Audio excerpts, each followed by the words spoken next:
I was thinking to myself, what would happen if this whole world just fell? Like if this world economy, like something happened where some type of global apocalypse happens and like the world just kind of shuts down. But what I mean by that is there's no air travel and they try to lock you down in your city or whatever. But a lot of people, it's too many people, so people are going to be escaping, and by the millions getting out the city. Like imagine like a zombie apocalypse, something like that. And imagine that you can't just go to work every day no more. You have to shelter in place or find a place to shelter. There's looting, there's rioting, there's chaos on the streets. The police forces are overwhelmed. They even brought in the military and they're overwhelmed. So it's pretty much you're pretty much on your own when it comes to defending and providing for yourself. Like how different of a world would that be? Like how interesting would that be, And imagine really being in a world where all this illusion of peace is broken down to what the world really is: chaos, devastation, and destruction. You see, every single day they got millions, no, billions of people that are pretty much domesticated. And what I mean by that is like it's the same way as a wild horse. You see a wild stallion, it's free. It can go amongst the rocks. It can run across the rivers. It can, pick any female mare that it wants and make babies. It can roam its land. It's free. But then one day a human comes, puts a rope on him, takes him to a ranch house, gives him food, gives him pets, gives him grooming, takes him to the veterinarian or to the horse doctor, give it horseshoes and, give it grooming and all this. And then like that wild stallion becomes domesticated. It becomes less vibrant. The fire starts to fade away a little bit and it doesn't burn as bright and it doesn't burn as hot. That's what happened to a mass majority of humanity. There's so many poets, so many artists, and so many people out there that will never live out their dreams simply because how the system is set up. And that's absolutely horrendous and it's not fair. And it's bullcrap if you ask me. Everybody should be allowed to do what they really love in life and not be allowed to only do what they're forced to do. Because that just it's a recipe for disaster. It's a recipe for a life of misery. Point blank period. It's literally a recipe for the misery. There's a reason why people are just, angry nowadays. People are losing they're losing their minds because we're in the world where it's pretty much designed to take away your happiness. But what if you're not able to get all the things that we can get now? What if the Xbox Live goes off, the internet goes off, and the power goes off? How are men like us going to survive in an environment like that? That's what I was thinking about. And I was thinking about like, what if we're like, because I think of different type of scenarios in my mind sometimes. Sometimes I do this little daydreaming, because you already know reality is brutal, but I think of some like worst case scenarios and how I would react in them, right? Just especially how my life has been, as my life has gone, right? There's little exercises I do. So what if like you're arriving to a space station, it's your first day there, and all of a sudden like you have a dead space necromorph invasion happening, and they're coming at you, they're slashing at you, they're jumping at you, they're trying to attack you, and like what do you do in that situation, right? And every day when you go out into this real world, that's how it feels like. Like, what are you going to do in this certain situation when your boss is in a bad mood and everybody around you, they are gossiping about you in the office. They're gossiping about you at the job. And you don't really want to be there anyway, but you have no choice, because you need the money. And it's a legal way of making money. And all the lucrative ways of making money, they make them illegal for everybody else except them. What's that saying? They'll attack you and then scream out as they're doing it. They create these systems that function as prisons. The economic institutions in this world need to totally be rebranded. The way this system is set up, where you have a few people on the top that get to control everything, and they have it's one thing having $100 million. It's another thing when you're like the Rothschilds and you have trillions of dollars. When you have old money like that, when you have money that old, that means that you have power that old. Because if you've been around longer than nations that have been created, and you work in the shadows, there's plenty of things you can do. There's plenty of agendas you can push from the shadows. You can push for people slowly not owning their video games, no disc. And watch, Microsoft and Nintendo are eventually going to go discless as well. Video games going to be discless. So if you have any physical media or video games, I wish I would have saved all my games I had back in the days, but I've been sold them a long time ago.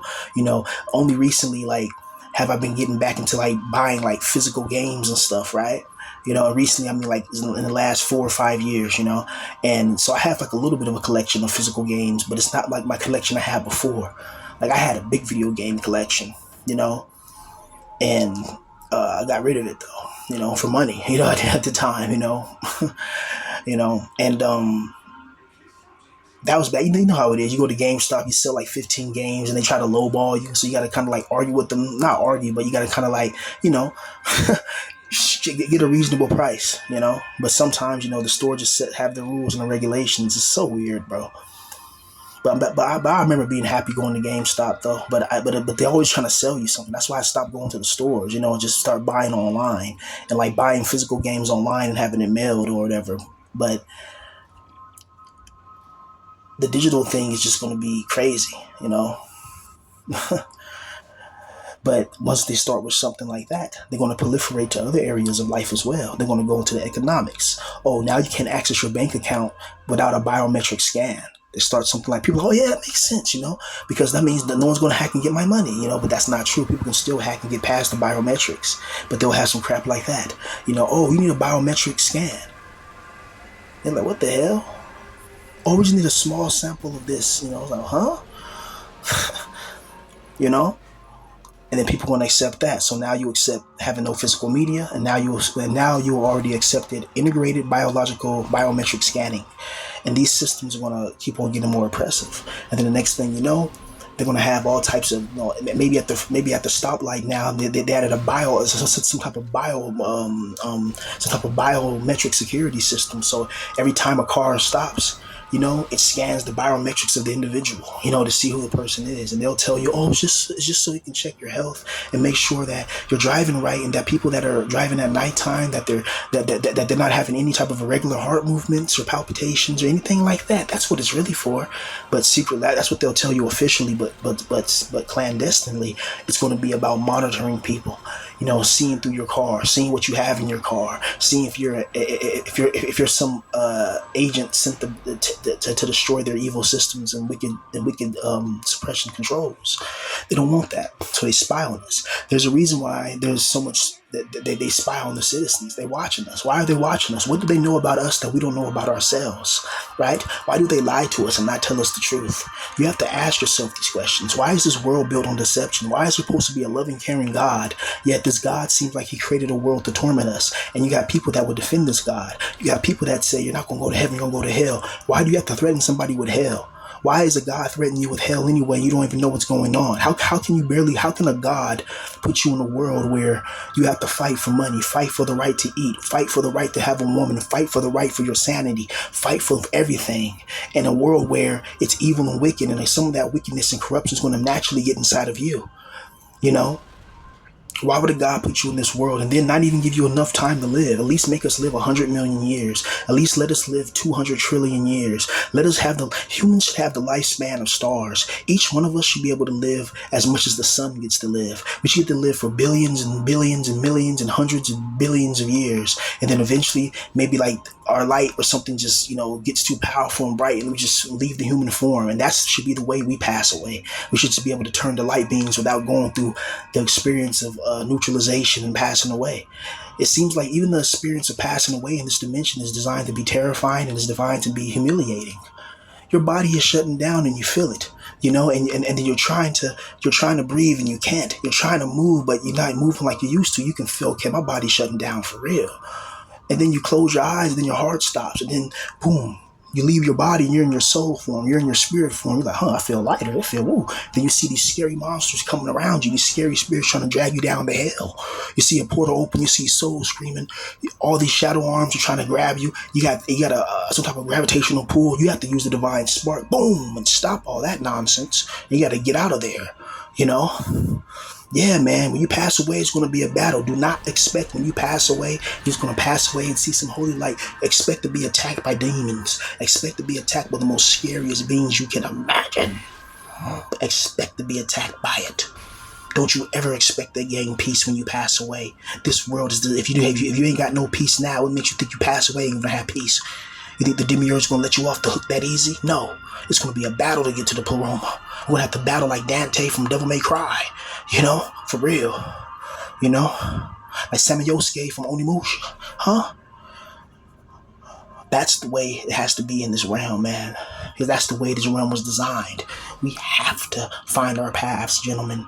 We have to get rich. We have to become successful. We have to get to a place where we're in a position of power, wealth, and dominance and prominence, and we have the girls that we want, you know, the houses that we want, the cars that we want. We have the life that we want, not the life that some God forced upon us because he hates us, he doesn't like us, he despises us. And I don't understand why. What have we done as humans to deserve so much hatred? Why do we have to go through this? Why can't we be in a system that is loving and caring? And what I mean by loving, I'm not talking about just some happy fairyland. I'm talking about genuine love. Your woman loves you. Your children love you. You know, the people in the town respect you, you know, and you feel like a man. You know, I was watching this World War II documentary and it was on the Waffen SS. And I can see why a lot of individuals get drawn and attracted to that. First of all, the uniforms that they had were immaculate. It's coming from a black man. I mean, I know game when I see it. You know, just because, you know, they had, and plus, like, you know, the Fuhrer was saying some real ish. You know? Like, this guy's crazy. It's like, it's crazy and it's just understanding truth and what you see before your own eyes. You know, look what's going on now in the world with certain conscripts, you know, that seem to control the United States' delegations and situations. So let's put it that way, right? But when you see back in these old World War II films, you see brotherhood, you see unity, you see power, you see a sense of cultural pride. That's the main thing that hits people is the cultural pride. They're proud of their culture. They're proud of what made their people, you know, great, you know, and they're together. They're united. They're fighting for something. That's what men are missing today. We're missing a purpose in life. We're missing fighting for something. We're missing values. We're missing the morality. We're missing the actuality of reality, a real reality when we could be men instead of just being people that are just subservient and servants to the system of oppression and oppression that causes distress. This life is not a blessing, it's a curse. And what makes it worse is that it's perfectly fitted and customized and designed to terminate your emotions, to make sure your emotional regulation doesn't fluctuate too far to the positive, but make sure the fluctuation stays in a negative energetic manifestational frequency range. You know, the negative energetic manifestational frequency range, you know, it comes from, you know, being stressed out, from depression, from working the 9 to 5 you don't want to be at. Like, this is some serious issue we find ourselves in, fellas. Something doesn't like us. Something really wants to break us. Something really wants to destroy us. Something doesn't want us to be happy. And it's a brutal, brutal thing, man. I truly wish that all of us can be happy. I wish that we all can have $1,000,000. I wish that we all can have the things that are necessary to have in life to be successful. You know? But imagine if tomorrow, just imagine it, tomorrow a nuclear war kicks off. You know, like, how would you react to that? I'm interested to know, how would you react to it? You know, how would you react to that situation? Would you want like a nuclear bomb to just instantaneously incinerate you in an instant, or do you want to see like the city get neutralized in the distance? Like, or do you want to live past it? You know, like, do you want to live after that or not? Or like, how would you take that if a nuclear war happened? You know, this was a serious threat for a long time. Remember, the United States and Russia, they used to have drills like in school for children and stuff like that. It was something serious. The Cold War. See, I was born like literally the year the Soviet Union fell, right? So the Cold War. So when I grew up, you know, there were still remnants of people, you know, talking about Red China and all this, and you know, communism and all that. I'm just like, bro, it's all controlled by the same. Those with the same shekels. They control the communists. They control the democracies. You know, they control authoritarian regimes. Did you know that guy who rules North Korea? He went to school in England. Did you know that? He pretty much grew up in England, but then now he's the head of North Korea. Look it up. What I'm saying, like he got educated in England. There's people that used to have him in class. What's his name? Kim Jong Il, whatever, whatever his name is. The leader of North Korea. Like he got his education from England. That's like, okay. So you're an MI6 asset. You know about MI6? I study intelligence agencies. Bro, I studied intelligence agencies for like 15 plus years, or 20 plus years actually, 21 plus years, like I've been studying this since I was a child, damn near, right?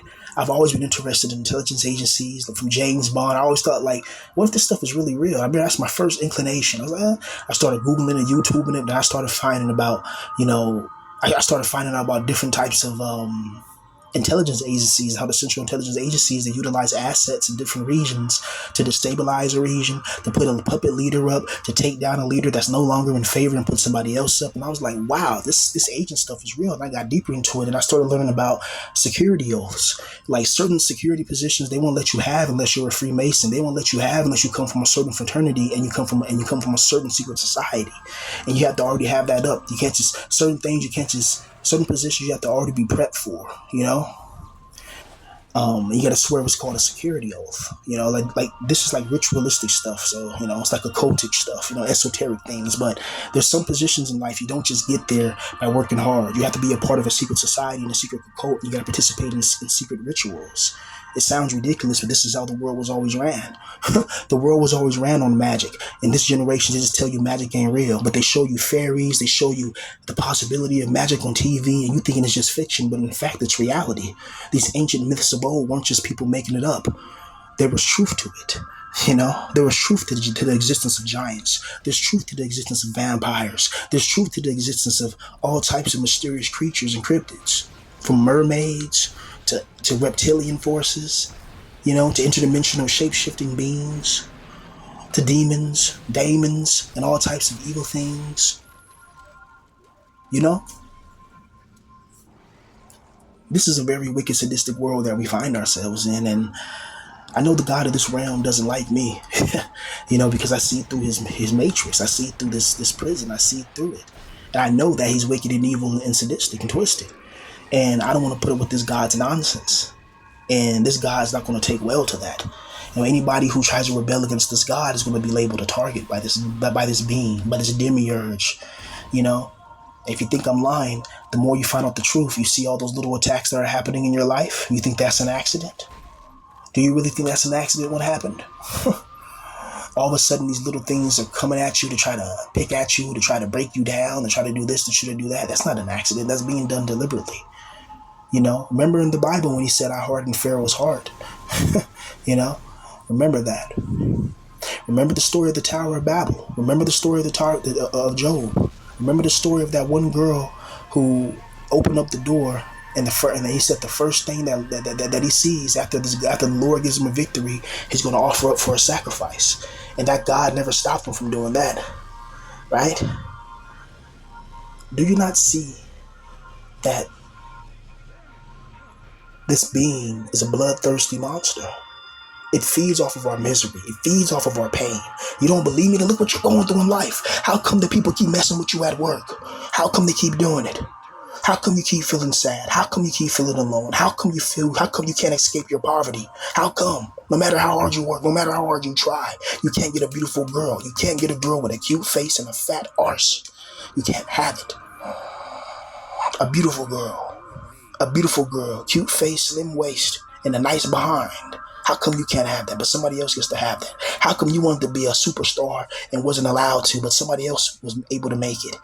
And now you're trapped at the bottom of the barrel with parasites, with diseased fish heads, and monstrosities that you've never would have been around, and all types of weirdos, And that's where you find yourself at the bottom with nothing, rotting away in isolation and desolation, dreaming of retaliation and the fomentation of a war generation that can take down this evil Yaldabaoth.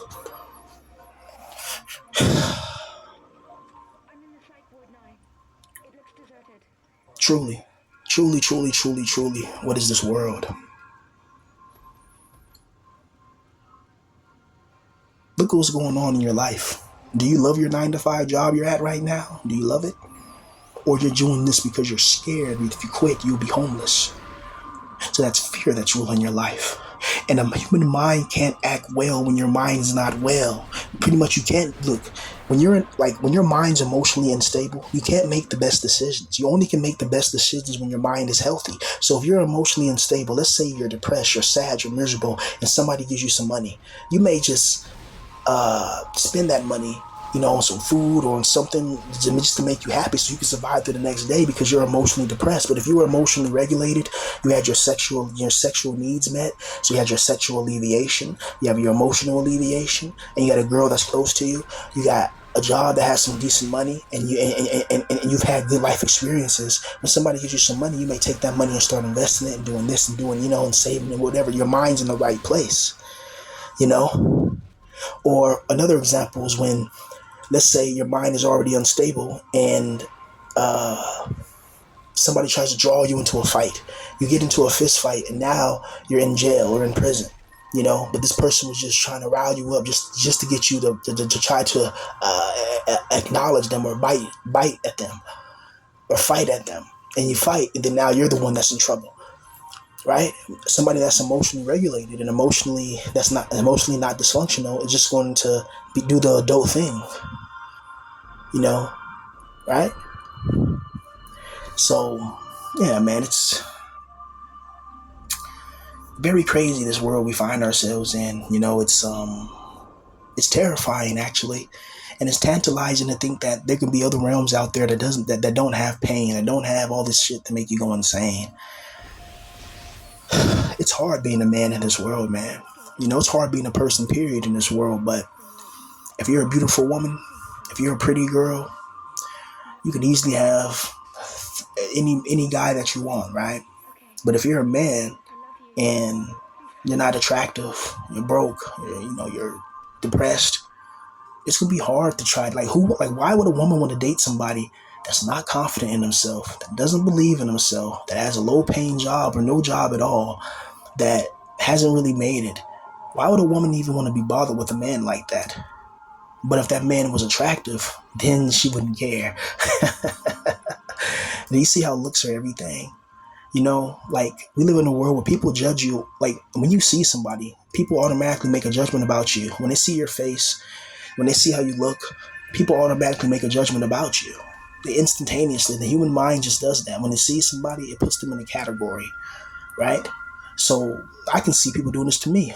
Like when I walk into certain places, like back in the days when I walked into fancy places, I can see people's eyes reading me like, what is this individual doing here? And in their minds they didn't say individual. You know what they said in their minds. The same stuff that was being said in Xbox Live lobbies back in the days in Call of Duty.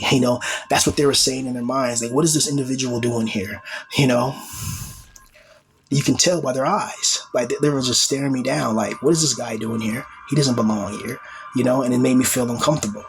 And you got people telling you that doesn't happen because your skin color configuration is of a different tonality. Then of course you're not going to experience those things. People are going to act normal around you. They're going to treat you with some dignity and respect.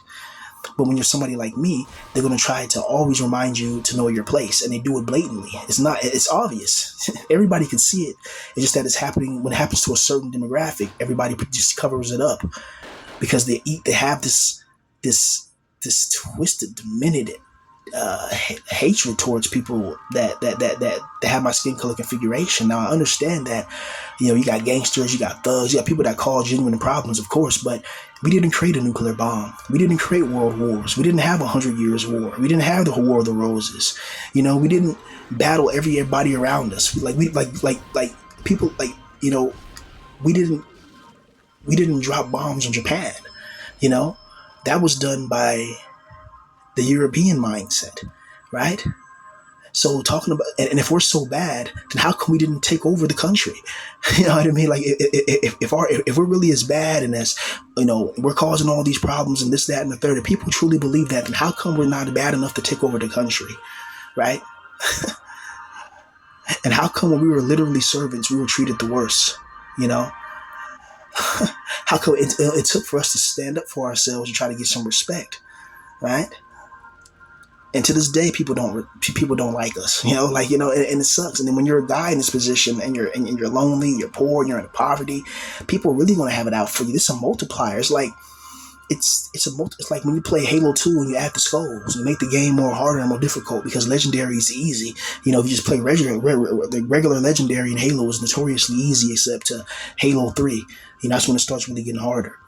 Halo 2, the only thing hard for me personally, because I was pretty good at Halo. I was being Halo teams and all that, clans and all that. But like I was a sniper in the Halo clan, for a long time, for like 7 years. Like one of the main, people on game battles. But um, yeah, Halo 2, you just the problem is the jackal snipers. Once you know all the locations, even though they switch it up sometimes, you'll be fine. But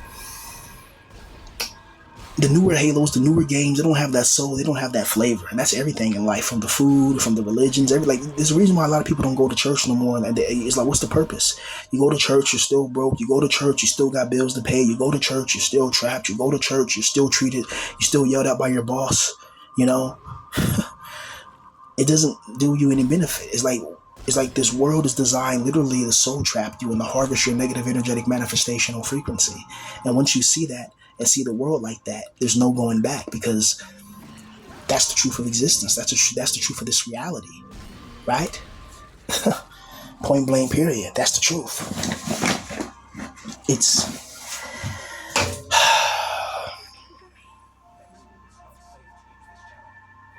it's crazy, man. I think a lot of us have undiagnosed PTSD in some sense.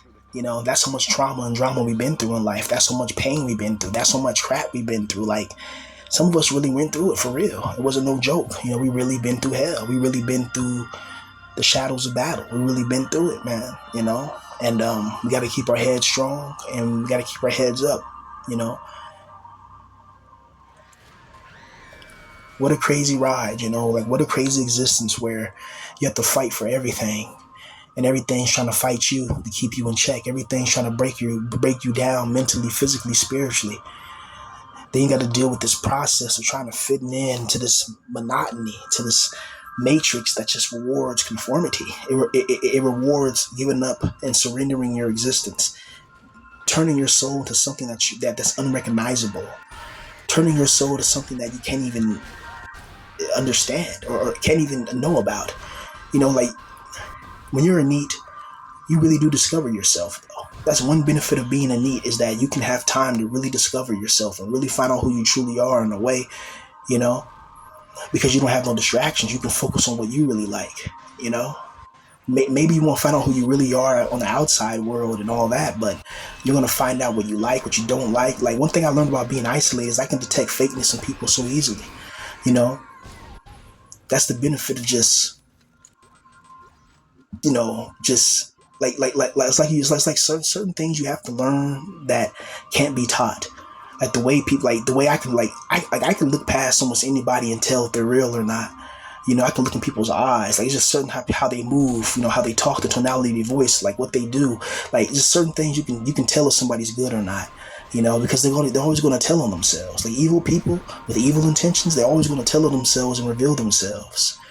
Remember, they will yell at you and say ow as they're attacking you. They'll yell out in pain as they're attacking you. Remember that. And if you don't have enough economics in your bank in this world, if you don't have enough shekels in your bank, if you don't have enough, dollars, then this world's gonna treat you like you don't deserve to exist. Now, how is that right? Something that's an artificially created construct like money. And then you got people out here who think they're better than you because they have a job. They think that, oh, I drive a truck or something like that, and I'm better than that guy.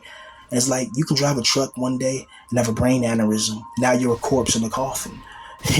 So you see how quickly that went? We're all in this mess. It doesn't matter if you have more money than me. It doesn't matter if you're more successful than me. At any moment, you can stop breathing. And which one would you rather be? Now, would you rather be me breathing, or would you rather be you getting tormented in that realm? You would do anything to get 5 minutes of breath back in this dimension, no matter how horrible it was, because what you just went to another dimension, it was even worse. Plus, I'm a talented individual when I know it. I know talent attracts parasites and insects and worms. But when you're destined for legendary success, you gotta hope for the best.